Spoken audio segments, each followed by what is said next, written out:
We referenced this in the first segment. This is onboard Air Force One, April 9th. Did you know about $130,000 payments from the Eagles? Why did Michael Cohen make this if there was no truth around it? We have to ask Michael.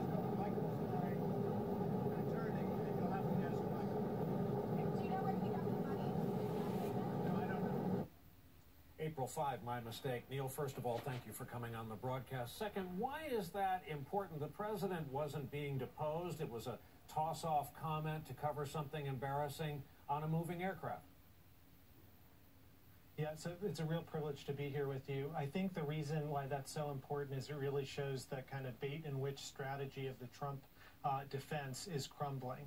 So, you know, I've taught the criminal law course about 20 times, and I think what I would teach my students is that the technical legal term for how the president is probably feeling right now is wigging out. And the reason for that is that he doesn't have a defense anymore. So, you know, we teach in criminal law that when you're the boss and your subordinate goes to jail for carrying out your orders, that you'll get a punishment usually 3x, 1x to 3x, double to 3x of what the subordinate got. Here, the subordinate, Michael Cohen, has been sentenced to 3 years.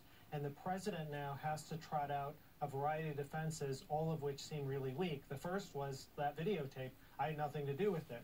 Uh-oh, Michael Cohen has tapes showing that you did, and AMI, the National Enquirer, has also found that has also said that you did, and that the principal purpose of these payments was to influence the election.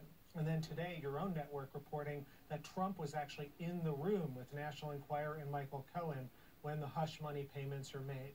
So that defense is now crumbling. So he's going to move to another defense. It's teased out by Rudy Giuliani, and tomorrow in the Washington Post, I have a piece with the former Republican Federal Election Commission chair, who together we look at this Edwards defense and we say, does he have anything there? And the answer to that is undoubtedly no.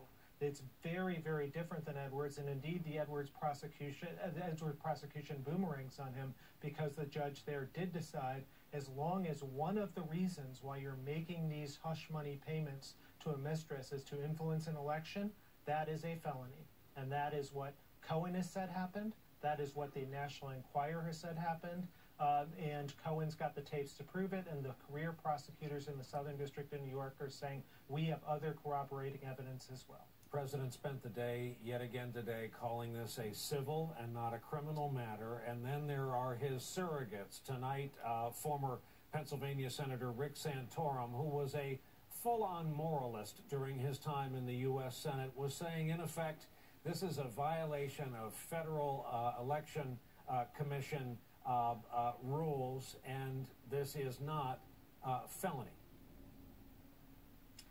Yeah, so I actually tweeted the statute out on my Twitter page. It is a federal felony. There's no question. It's an imprisonment term of 5 years. So I have no idea what Mr. Santorum is talking about. It is a felony through and through. And one of the points why we're writing this piece tomorrow is to say this is a really serious crime. This is not like, you know, some technical reporting violation or something. This is shrouding very significant payments just days before the presidential election.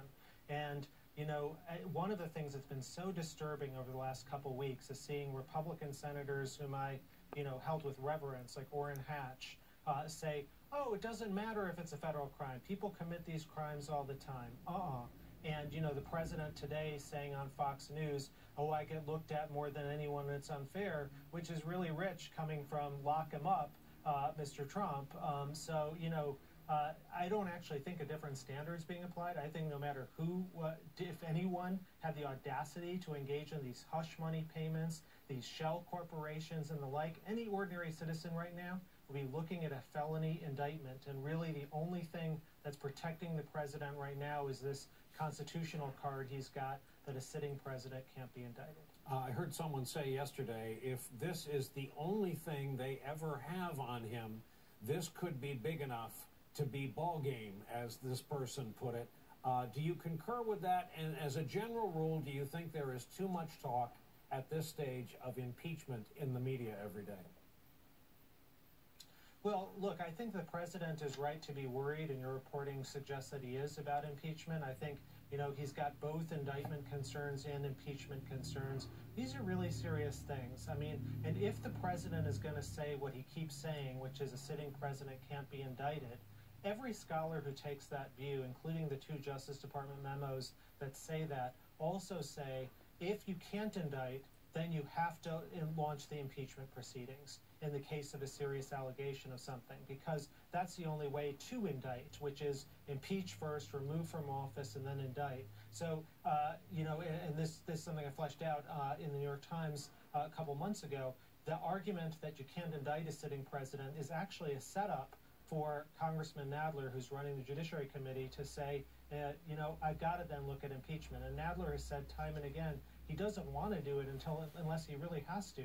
But these Trump arguments, which are like, I'm above the law because I'm the sitting president, I think they're going to force Nadler's hand. So yes, I am absolutely convinced that there will be an impeachment inquiry by the House of Representatives and the new Congress. I don't see how it can be anything else at this point, given all of the serious accusations against the president and his constant lying in trying to defend himself. Duly noted. Neil Katyal is the co-author of a piece that is hours away from going up on the Washington Post website.